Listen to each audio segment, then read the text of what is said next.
And I think the turnout today is amazing and testimony to the importance that we should give to mental health. Mental health is often overshadowed by the traditional emphasis on physical health. And while COVID-19 is an infectious disease, the research current is showing us that it's exacting a huge toll on mental health, which is manifesting as stress, anxiety, low self-esteem, post-traumatic stress disorder, depression. There are also instances of increased incidence in the use of substance use disorder, even relapse. And more recently, we have had, especially in New York State, an increase in the reports of domestic violence. What tends to come in these stressful situations is a sense of hopelessness, and sometimes that can progress to a more serious level where there can be suicidal ideations, and sadly, in some instances, we have had completed suicide. There is help, and I'm glad that we are here today.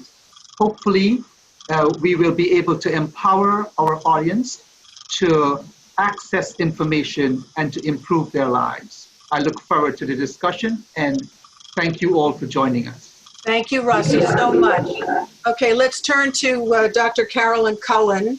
She is an assistant professor in the Graduate Mental Health Counseling Program at Mercy College, where she has been teaching since 2008.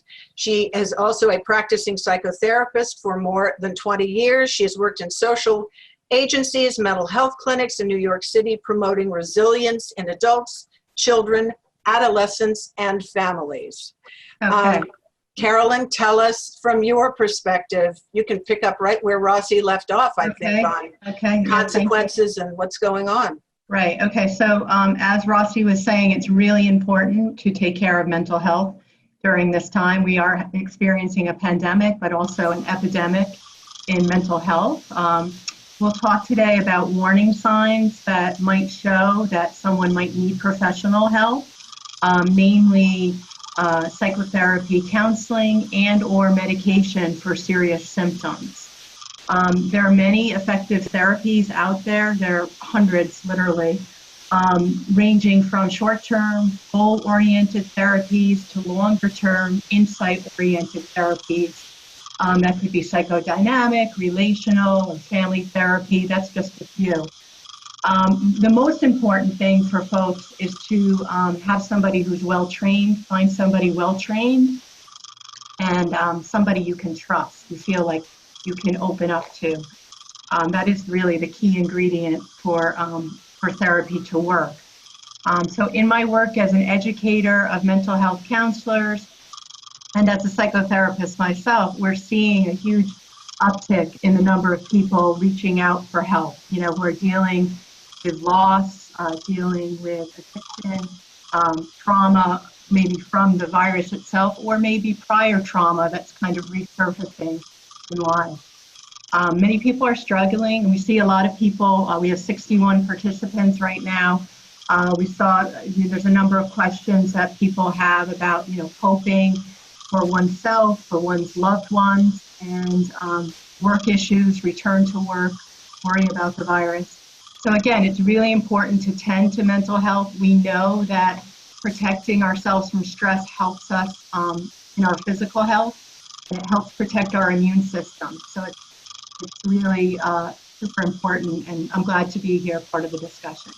Thanks, Carolyn. And I'm going to say that Carolyn Cullen has given us some very specific tips for self-care and some resources you can go to. We're going to show that in a little bit. But first, I want to get to our third Mercy leader, and that's Anamaria Ferrer. She is an associate professor in the Department of Literacy and Multilingual Studies in our School of Education, having previously served as chair of the department. She also serves as the director of the School of Education Bronx Parent Center at our Bronx campus at Mercy College. And that is a first of its kind faculty-developed and faculty-led initiative working with Bronx families to increase student success in P through 12 public schools and ensure college success as well. So Anamaria, let's move to you, and from your perspective, what's most important to keep in mind during this time? Well, I'd like to, first, I'm very happy to be here and to see everyone. I'm delighted with the turnout. But I'd like to build on what both Rossi and Carolyn have said and emphasize the fact that feeling stressed is very normal right now. And more stress is likely to follow as our schools begin opening this fall in different configurations as teachers and students return to classrooms, whether virtually or face-to-face or a hybrid of both, and where all families will be impacted, especially multi-generational families. I believe that this is the right juncture in the coronavirus pandemic for us to refocus our energies by practicing self-care and self-compassion and resilience as a positive response to stress. Being compassionate to ourselves means giving ourselves up, opening ourselves up to our own suffering. In this way, we can be understanding and also forgiving to ourselves and connect to our common humanness, because none of us has dealt with anything like this before.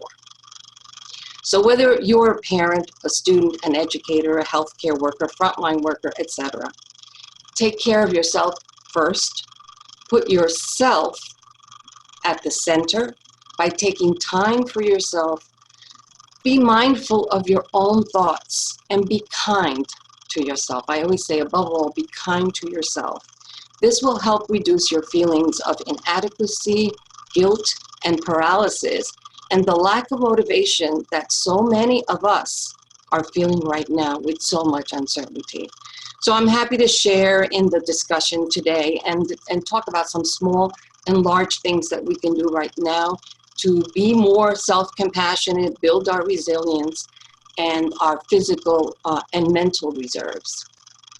Thank you, Aramina. All right, so all of you sent us awesome questions for this, and I'm going to get to as many of them as I can, but I first want to tell you that Zoom allows us to take a poll of the people who are joining us today, and so if we can put that poll up on the screen for everyone to see, then you can answer it at as you would like. Here is the stress survey that we're doing in the past month. How often have you felt stressed or anxious? And this is a multiple choice, almost always, most of the time, some of the time, rarely, never. And there is a lot of almost always and most of the time and some of the time. There is very little rarely. So we're going to come back to that to get more numbers as more people answer this question. We'll relaunch this in a little bit, but I just wanted to let you know that we'll sort of be taking our own temperature as we go. So Rossi, one of the big question was, and this is really getting down to brass tacks about how you manage. How do you manage anxiety and fear of getting infected, fear of losing your job, fear of your children missing out on their education because it's very unclear what their situation is? How do you manage it when there's so much you can't control? That's a very good question and one that everyone's asking. But I think the most important thing now is to be realistic and understand that we are dealing with a new normal. My orientation in counseling is cognitive behavioral therapy. And there's a large body of evidence that supports that it's not necessarily the event or issue at hand, but it's the way you think about it. And sometimes we have thoughts that are not consistent with the evidence that's available. And those thoughts can be dysfunctional, and they can lead to behaviors that are not conducive to health. So the first thing that we need to do is to arm ourselves with the facts, arm ourselves with reliable information from trustworthy sources, authoritative sources, the governmental sources, institutions that you're familiar with, and so forth. And remember that this will all depend on your risk tolerance, how much risk you are prepared to put up with. Now, Something else to remember is that we are operating in a very open environment. And so much of what is happening, there is wide surveillance or observation of it. So it's unlikely that anyone will put you in a situation that will put you at significant risk. Now remember, we cannot eliminate risks. We can significantly reduce it. And there is overwhelming evidence that the protective measures in place are effective. We have seen them work. And if they work for some people, they will work for me if I practice them appropriately. So it's very important that, as I said, we follow the evidence, follow the facts, stay connected, and understand that in this time, it's a new normal, and we have to be realistic about the context that we're dealing with. And as Aramina said, there will be anxiety, there will be stress. Stress and anxiety is a normal biological mechanism to move us to protect ourselves. Of course, if it escalates to a point where it's debilitating, that's when we need to seek professional help. One of those areas of stress is the workplace. And that kind of stress can lead to burnout pretty quickly for those of us, Carolyn, who are, I mean, a lot of us are sort of contemplating a return to work. Certainly at Mercy, we're all contemplating a return to work, in addition to contemplating a return to teaching students. So what are the actual steps you can take to see it, guard against it, or if you can't guard against it, do something about it? Okay, so like Rossi said, we have measures in place to protect people coming back to work. So that's important. An initial stage could be the kind of honeymoon stage, like, oh, I'm finally getting back to work. And one could feel a sense of excitement or relief and happiness even, which could discount any kind of stress that one may have underlying about many happy feelings about returning to work. It's important to caution against a honeymoon kind of phenomenon, that we feel like everything's going to be normal again, right? Underlying that is the fear of the virus, fear, I don't know, I find it very stressful, all the different perspectives people have. Some people don't believe the virus is a problem, or some people don't want to wear a mask. They think that, so there's a lot of political stress going on in our environment that can, make someone feel overwhelmed. So the main thing about overwhelm, anxiety, there are two things to be on the lookout for, is impairment in functioning. So if you're having trouble sleeping, eating, getting ready for the day, or functioning, that's a warning sign that really the burnout is setting in, right? And the other thing is, one is having thoughts of, like Rossi said, of hopelessness, or even thoughts that this isn't worth it, or thoughts of suicide. So those are two warning signs that burnout might be setting in, and then might require some professional help.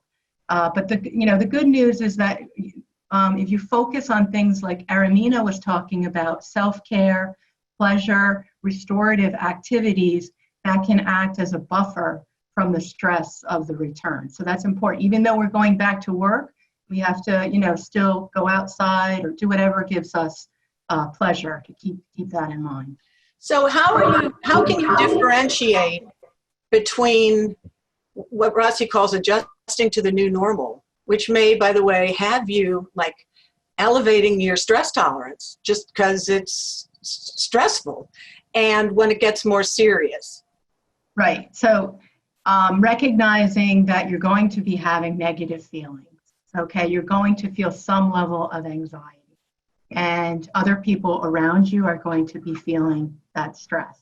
And then knowing that, and being able to talk about it. So those of you who are managers, I would try to open up conversations around it. How are you feeling today? How is your mood? It can help for us to talk to each other about what we're experiencing. That can help greatly. If you don't have that in your work situation, or maybe you feel like you have to keep a stiff upper lip, find somebody who's close to you, who you can trust, that you can talk about the negative feelings. And if you don't have anybody, again, professional help is really important, because what a therapist does, or a good friend or a partner, they help you reframe it, right? They, as Rossi was saying, it's our appraisal of how the stress is affecting us. So if we get to the point, I can't manage this, it's overwhelming, I'm going to lose my job, I'm going to be homeless, these kind of thoughts are really counterproductive and keep people stuck. So Aramina, practicing self-care, give us some concrete ways we could do that. Okay, so I want to begin with the metaphor of putting on your own oxygen mask on an airplane when there's turbulence before you help your own children, because it sounds counterintuitive. Our instinct is to want to help our children first, but if we do, we are likely to run out of oxygen and we won't be able to help them put their own masks on. So I like that because I'm a visual thinker, and I like that metaphor, because now is the time for us to build our oxygen reserves. And there's something about going back to school that it's sort of like a start of something new. So are we ready to go back? What do we need to do so that we can build our reserves physically and mentally? The key here is being intentional about it. In other words, planning it, not just going along with it. So take time every day to be mindful and check in with yourself. Something as simple as breathing. How many times do we really take note of when we're breathing, just closing our eyes and breathing? Meditating, that really is very restorative for our brain. Take 10 to 15 minutes every day just to reflect on your day, on positive, all that you've been able to do and accomplish, and more importantly, to affirm yourself. This is what I do, which is, great job, Aramina. You were able to do this today, or you did that today. So take stock of what you've done and pat yourself on the back every single day. You need to do that every single day. Celebrate the joyful moments in the day. Just that joke that your daughter tells you, or your husband tells you, or something you saw. Celebrate those joyful moments when your grandchildren call you. All of those joyful moments at the end of the day. And think about the things that you're grateful for. One of the things that's recommended, and I'm sure Carolyn and Rossi know, is to keep a gratitude journal. And I thought, I'm going to start that, which is just every day, just jotting down what you're grateful for. Somehow that helps to build you up. Now, I made a list of all kinds of things in 3 categories that we are probably all doing. And I'm not going to read through them, but the 3 categories are developing and engaging new routines at home for yourself and family. The silver lining in all of this is that we've never spent so much time with our families and our friends and reaching out to each other. I think that would go in the stress category though, right? Actually, it's a balance. It's balance because, you're looking at your family and that gratitude comes in, and just grateful for how full our lives are. So but we've learned things along the way. For example, watching news. I think we were glued to the television sets. Now we should watch TV. I watch all the channels in the morning and then I stop. And then I pick it up later at the end of the day so I know what's going on. But in the beginning, we were 24/7 just watching news. I say do morning stretching exercises. I don't want to stress people out with this notion that you have to do exercise. But you should at least schedule your stretching exercises, walk alone or with another member of your family. I see a lot of families walking every day. And there's something wonderful about that. That's a nice exercise. Anything else you do is on the plus category, which I think is great. But I don't want to stress people out with this notion, you have to do exercise and you're not doing it, and that becomes another stressor. Doing weekly check-ins with family and friends, that's so important. I know when we had loss in our family, getting those phone calls from friends, just hearing their voices, it's really wonderful to do that. Let me stop you for a minute. Rossi, you were talking about how important it is to just have accurate information to guide you through this. But Aramina was talking about watching the news. It's the very definition of fluid.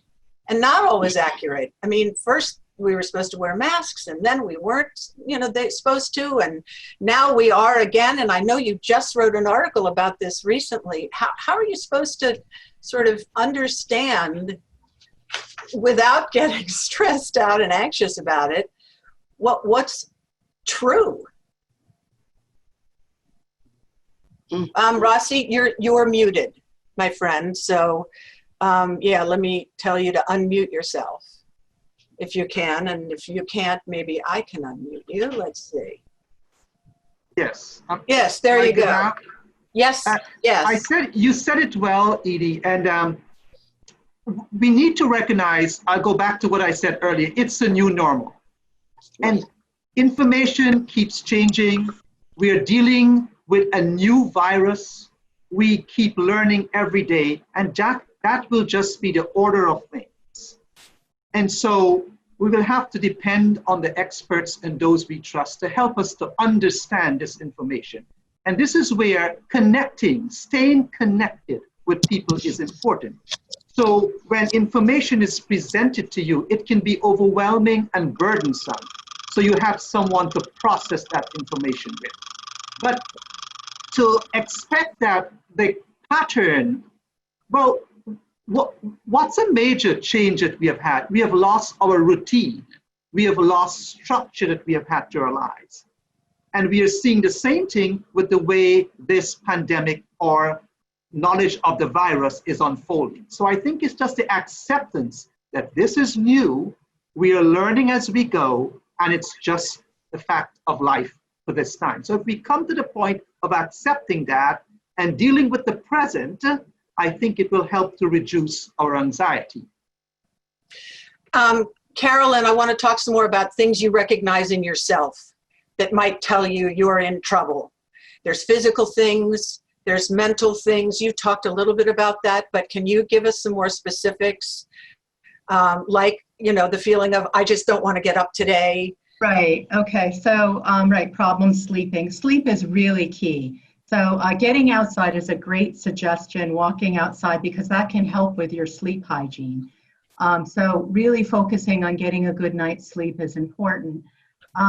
Things like not being able to concentrate, feeling excessive worry, catastrophizing, right? That's the kind of thing that, you're taking one worry and, snowballing it to, the end of the world. So you have to be careful of that. A question I often ask people I work with is, what is your worst fear here? And often when people can identify what the worst fear is, they can see that it's not likely to happen. And if it does happen, 9 times out of 10, people are able to handle it. And what we do is in therapy is look at, one's past ability to manage stress. And if you look at, how you've handled hard times in the past, that can help greatly. One of the things I see in my practice is that this is really triggering old stressors, right? So a woman sees her 10-year-old granddaughter stressed out due to being cooped up, and not having ready access to friends, and sees that she's having mental health problems. This triggers her experience when she was 10 and her father was very sick and actually died. So this is some of the phenomenon that can happen. Unfinished business. So that's like a past trauma, yes, which then resurfaces, right? Right. So that's, in many ways, this crisis is an opportunity to rework some of these past issues and figure out how do we manage bad times in our life. Life is always going to hit us with bad times, and our culture is very much about independence, competition, and putting on a happy face. And with a deadly virus out there, we can't pretend that kind of collective thinking. I want to ask you a question that came in advance about, in addition to getting therapeutic help if you need it, how can we help students and coworkers deal with the challenges of the moment? can, in other words, reaching out to one another as opposed to reaching out to a therapist. There's a lot we could do just to shore up each other, right? Right. That's true. And I did mention that, we do have to be mindful that people might not feel like they want to talk in the workplace, right? Because for fear of being seen as vulnerable. I think one of the things about this pandemic is that people are opening up to the idea of vulnerability. Like Aramina was saying, is that we are all in this together. And if you're a supervisor and you can create a culture where it's okay to talk about some of these, harder things that we don't normally talk about, right? We're socialized not to talk about the bad news. So if you're in a climate that doesn't promote that kind of self-disclosure, it's just, again, important to find somebody in your environment. New York State is actually creating coping circles. So if you don't have anybody, you can call the COVID hotline, and we have that on the PowerPoint, the slide, that you can join one of these coping circles to be able to talk freely about how you're doing. Let's talk about education for a minute, which is I know your specific expertise is in that world. I'm thinking about that stress journal that you thought we should make, and I would imagine that a lot of the stressor points are parents with kids, and how do they homeschool them? And when are they going to figure out whether they have to homeschool them? And if they don't have to homeschool them and they're going to be able to take them back to school, what are they going to be exposed to if they go back to school? Talk about the ultimate uncertain situation, right? And how are they going to get their own work done while they're worrying about what their kids get done? And then they're worrying about how their kids are going to fall behind no matter what the circumstances of their return to education. So can you talk a little bit about that soup that a lot of parents find themselves in? Yeah, and it's parents, but it's also the teacher part of that education equation is very important too. Right. But I have to say, because I saw this in the spring with our own students at Mercy, that something very special happened when they had to work with children remotely. And they were taking a big step in doing this work. And actually, I looked to my students, and as a community, I said, we have to solve these problems together. So that's part of it as a teacher, is to tell students, we don't have all the answers. This is all new to us too, but we're going to guide you. We have to just be kind to each other and be creative about coming up with solutions. But what the silver lining there was the communication with the parents. For the first time, teachers were working directly, and parents became like their assistants and preparing materials for them. And the experience was so much richer for the children. So it can be very positive. And we shared that. We shared that as a community, said, wow, we look at this. We never even thought of it. We'll actually keep this in place. And we had siblings. When the parents weren't there and they were working, we had older sisters and older brothers working with them. And all of a sudden, now they're thinking, it was like an internship for them. Like, maybe I want to be a teacher someday. A lot of wonderful things like that. But the other thing is that parents were talking directly to teachers in a very intimate way. They were calling each other on the phone. There are a lot of positives that have come up, from this. And for this fall, parents can contact teachers directly for that syllabus. What's the scope and sequence? What are the expectations? Will parents have some time to call in and ask questions or concerns? So we need to share these concerns with teachers, and we don't have to solve them all ourselves. We just have to know that we can reach out to teachers and say, how should I best do this at home? And so I think teachers have to step it up a bit, because we know that we have to do things differently.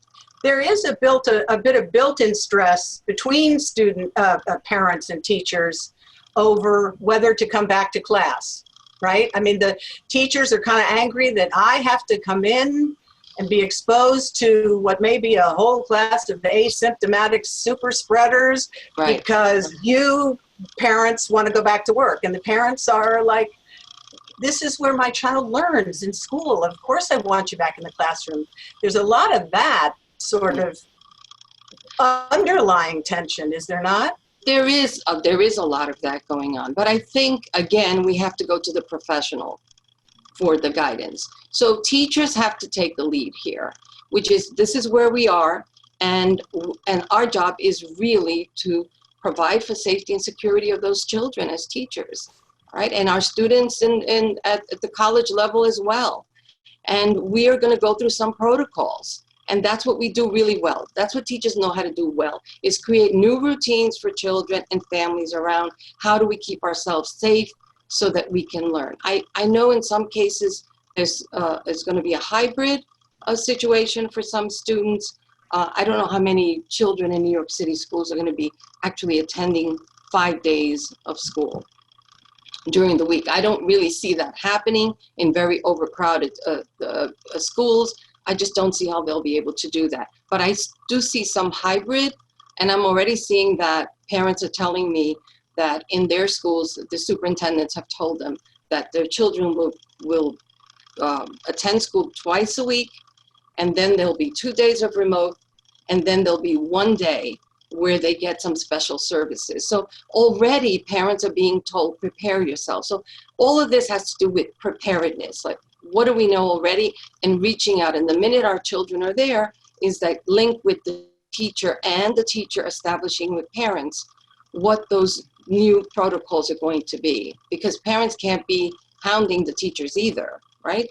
So they have to say, on such and such a day, I will dedicate myself to answer these questions. So send them in this manner and I'll respond to you quickly. But I have to say that I saw more positive coming out of that experience. I think parents were overwhelmed because they were doing so much work at home, but I think they're better prepared for the fall in that regard. Well, I just want to, I'm looking at the chat, and there's a very great discussion going on in the chat. But I just want to also add that, you know, we haven't talked about the social injustice that's going on, and that is causing a lot of stress and trauma, and bringing up, you know, experiences around what can I do, or having experiences that one has had in the past regarding social justice. And so that's another layer of stress. So I just want to acknowledge that. You know, people in my practice are struggling with what can I do. People who are minorities are talking about their sense of identity. Who am I? How do I relate to this? How can I help? Looking at one's family. Aranina mentioned the intergenerational aspect of looking at, you know, how things were a generation before. I mean, we're seeing a lot of social change going on, and I do think it's related to this idea that we're in it together, and that we're all vulnerable, and that's opening things up maybe to a greater understanding of, you know, what's at stake, who gets hurt the most, you know, who's most vulnerable, and leveling the playing field around that. You know, but also looking at people who are first responders and their stress of you know, every day going back to work and dealing with stress on the job. So I just wanted to add that in there, and it's maybe related to going back to school and parents' concerns, teachers' concerns, and equity, you know. And we have a comment in the chat. I did experience a lot of connections with students and parents during the pandemic, which actually made me fall back in love with education again, which is a wonderful thing to see. Mm-hmm. So I want to ask, go ahead, Carolyn, go ahead. I just wanted to add that school counselors can also be a huge resource. I know my daughter was struggling, and the school counselor was instrumental in getting her re-engaged. And I was so busy working. And so that's important for parents to recognize, that you don't have to be the principal, the teacher, and the school counselor, really to call upon the school personnel to help out. And, you know, I would encourage teachers and school counselors to run groups. It's a way to reach a lot of people and to be efficient with one's time. But a parent should really reach out for help, and rely on other school personnel too to intervene if your child is struggling. Don't feel like you have to be the homeschooler. That's my philosophy. Edie, Yes. I just wanted to add on the education front that because I see a comment from someone which is so telling about this time when we're asking people, how do you feel? We shouldn't just expect, I'm fine, thanks. This is not business as usual in the fall for teaching and learning. It wasn't in the spring, it isn't in the summer, and it isn't in the fall either. We're still in this pandemic. It's a process. We're in this for the long haul. And so I think we have to start classes, and I'm talking K-12, higher ed.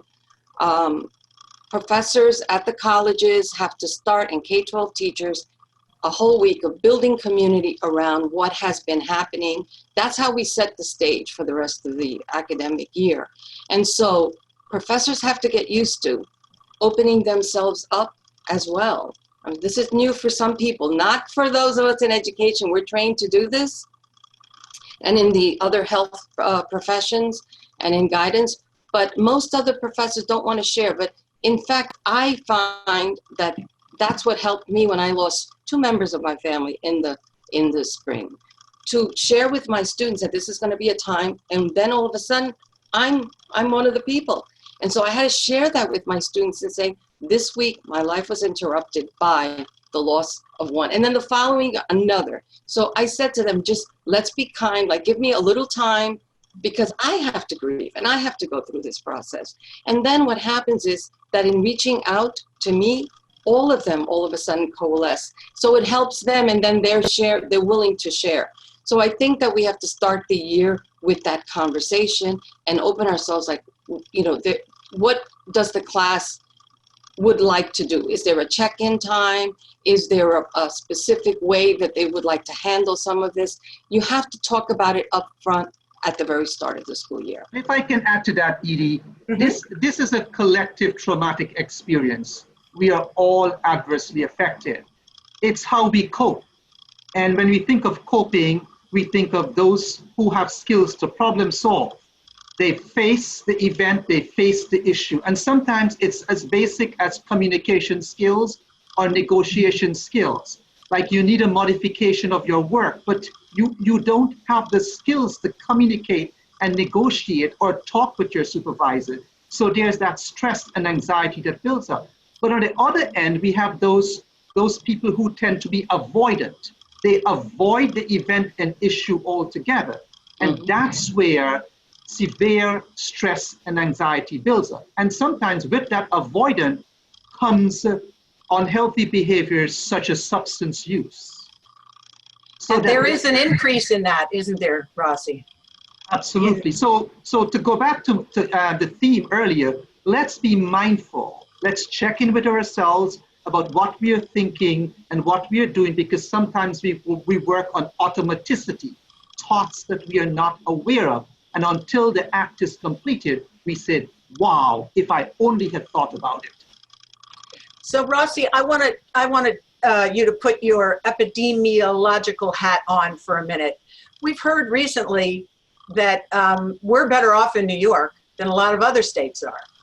And so let me go back to your first comment. Is that true, by the way? Is that a piece of information we can rely on in some way? It is true, and relatively speaking, it's very true. If you look at what's happening worldwide, it's still a grim picture. The statistics are grim, and I mean, as of today, I think we are looking at close to 20 million cases, and a quarter of those cases are in the United States. And here in the United States, there's much variability across the states. In the east, in the northeast here, we are doing fairly well. In New York in particular, where the positivity rate is hovering around 1%. Now, so I caution folks, however, that even though it's 1% and 1 sounds like a small number, on a daily basis, we have hundreds of new cases. So for example, 2 days ago, we had 700 new cases in New York. The good thing about it is when the infection rate is as low as 1%, even though we have 700 cases, our contact tracing can be effective. Contact tracing is particularly effective when the infection rate is low. So And that's going on in New York right now? It is going on. We have a very strong army of contact tracers, and that's moving very well and very effectively. So yes, there is that sense of comfort and reassurance that can come from knowing that that is taking place. Now, that didn't happen by chance, as I remind people. We are experiencing this low infection rate because we have engaged in protective behaviors. So now is not the time to give up on those. Now is the time to even be stronger in engaging in our mask wearing, in our social distancing, and our hand hygiene. I'm gonna, I'll throw this out to any of you who want to react to this. This is one of our comments, which I'm imagining you can see. I am a psychiatric nurse practitioner. This is from Shannon Dingle to everyone. I treat patients across the lifespan. My patient population is primarily people with ASD and intellectual disability. My patients, adults as well as children, have been severely impacted by the loss of structure that school and day programs provided. Most of the community-based patients are low income, and I think the government has severely failed this population. Although we are concerned about the losses, I also know the multiple medical comorbidities this population has placed them at significant risk. We have to keep them safe. I don't want to get overly political about this. We could, of course, in terms of government response, but is that something that you see contributing to the stress and the trauma and the burnout? Is that for me or Carolyn? May I hand it over to Carolyn? Yeah, so I would just, I would say to her, focus on self-care, because you are doing your part. You're doing tremendous work to help this very vulnerable population right now. So, you know, advocacy definitely is needed to increase resources for vulnerable populations for sure. But it's important not to get into a headspace of this is all futile, government stinks, and why am I practicing in this world? These people I'm helping are doomed. Those are the kind of thoughts that can really lead down a rabbit hole.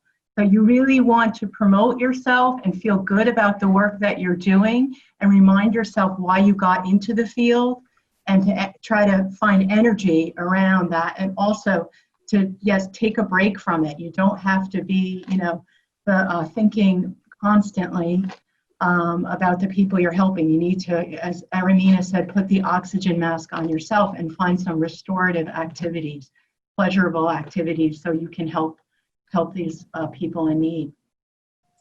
And that Rossi, you want to talk about this too?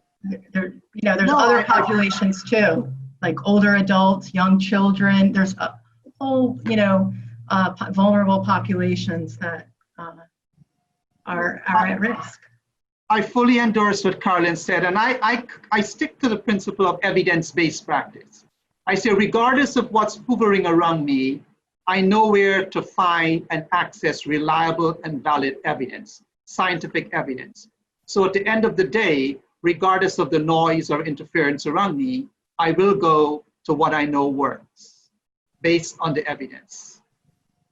And probably we will go to you, Rossi, I would imagine, more than one occasion. Aramina, I want to ask you, so Carolyn talked about wellness tips, and I know she has some very specific ones which we're going to put up for everybody to see. Is there a corollary in the education world if you're a teacher and you're stressed out, if you're a parent and you're stressed out about your child's education, whom do you reach out to? I think regardless, we're talking the same things for all of those categories. In other words, self-care, self-compassion, and building resilience applies to everyone across the board. In the education point of view, I just wanted to add that we are advocates for children and our students. So let's not forget that. And so if we see something that's inappropriate or that we think needs to be improved, we need to speak up and at least let others know that this is important. So we're not powerless there. Whether or not things will change, we don't know, but at least we are doing what we need to do, which is these services must be provided to our students. They're mandated, and therefore we want to see when these things are going to happen. So we can be forceful. This is really important to do that. But I have to say that we're still children, you know, many of us still have parents, you know, we're parents, some of us are grandparents, and so we are, you know, multi-generational. And so everything we do should be about building literacy experiences. That's my area of expertise. So I'm going to share a few things with you, things that we have done, but we just have to do, again, more intentionally. I know that in some families, everybody schedules a weekly family movie night or matinee. These are things that were not happening in homes, not all homes. I like to drop everything and read. Like, this is what we want teachers to do with kids in school, but it's a quiet time when everyone in the family reads a magazine, a newspaper, electronic text, books. Everybody's doing the same thing. And then also revisiting and rereading your own favorite books. This is so important for us to go back to. Why did I like this book? And, you know, and revisiting it and sharing that with your children. And then another thing that I really encourage, that I've always done with my grandchildren and my daughter, was buddy read assigned summer reading books with your children. That is so much fun. And so, or your younger sibling, where you read and model one chapter or page, and then the child reads the next. That is such a rich literacy experience. And guess what? That's where you can help your children in school very easily, because you already know the scope of the work that they're going to be doing the rest of the year. But I want to just add two more quick long-term points. Big activities.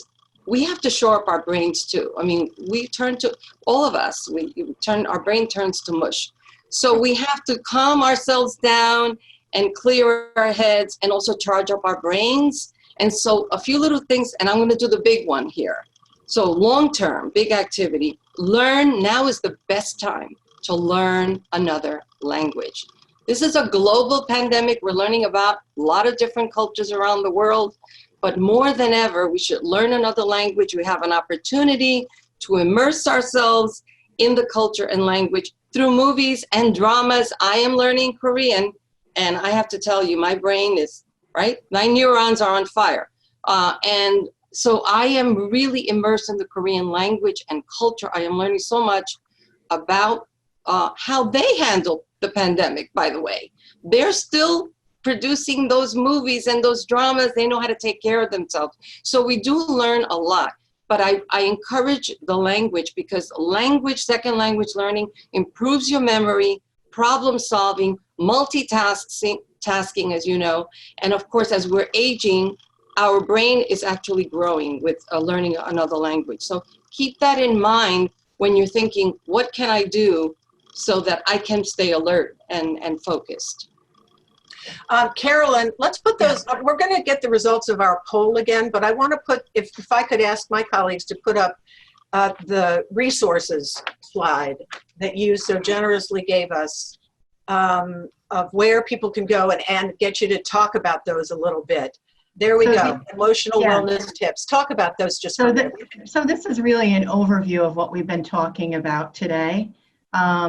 And so I think we've kind of covered all of these points. I just want to get back to, that it's important to do what you feel is right for you and your family. And the numbers are on the other slide of if you're feeling in trouble and you feel like you need support. Can we put that up too? Yeah, I think that's the one after this one. This is really just the tip of the iceberg. We have a fuller tip sheet that will give you even more resources like apps that might be helpful. People have mentioned mindfulness. There's something called the 3-minute breathing exercise that you can find on YouTube. that's helpful to folks to kind of just get into your feelings, to figure out even what you are feeling. A lot of us feel our feelings in our body, so we might be having a headache and then later realize that that's related to stress. So that can be helpful. So these numbers are for people who are really feeling vulnerable and need to talk and might not have people in their social network. And we're going to stop sharing this now, but we're going to have this available for you. Let's just take a look at the poll that everyone took. And if you'll remember, the question was about how often you experience stress and anxiousness.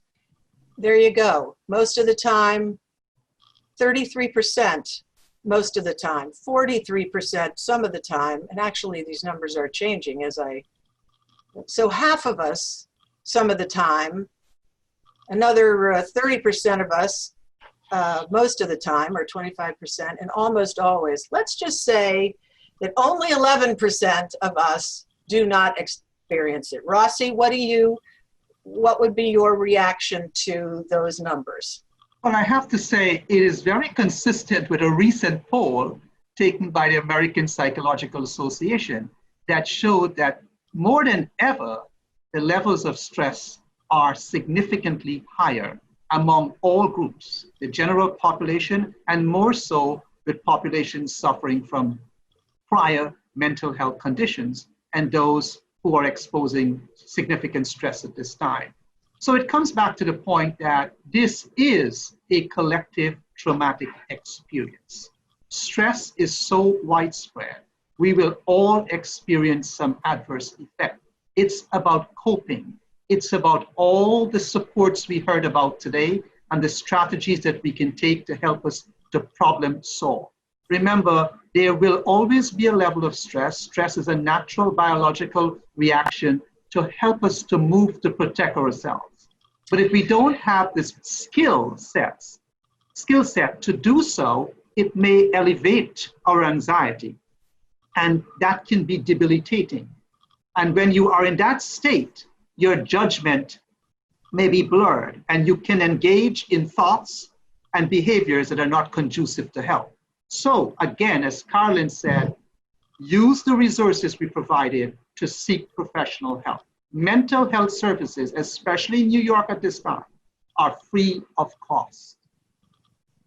I don't want to forget this. Aramina, I meant to say this before. I'm sorry for your loss. Oh, thank you so much. Of your loved ones to COVID. And in fact, we're sorry for all of you who have lost ones to COVID. I suspect there's many more in this audience than we even know about.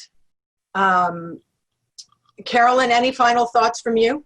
Well, I guess my stress level is going up because I'm watching the chat and I realize there's so much more that we haven't covered. Yes. We could really spend the whole day talking about this, and I just hope that people have folks in their lives who they can talk to, because we know that what happens is stress hits our amygdala, right, our primitive brain, and the more we can talk about it and identify what we're feeling, that helps us get to our higher level brain and feel calmer. That's what the research shows. So talk to people, find ways to de-stress.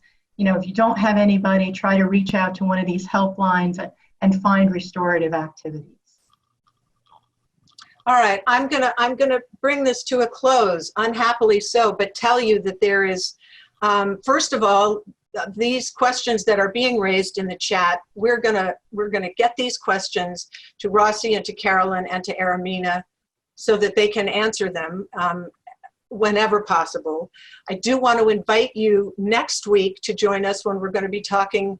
This is sort of a variation on the theme, right? Coping with career uncertainty while focusing what you can control. There were some questions for us today about job issues, and so we're going to wait on all of that when we have people who can speak specifically to those points, and that will be next week, and we hope you will join us for that. So Carolyn, Aramina, Rossi, thank you very, very much for all of your insights and contributions to this. You are our Mercy leaders, and we really appreciate it.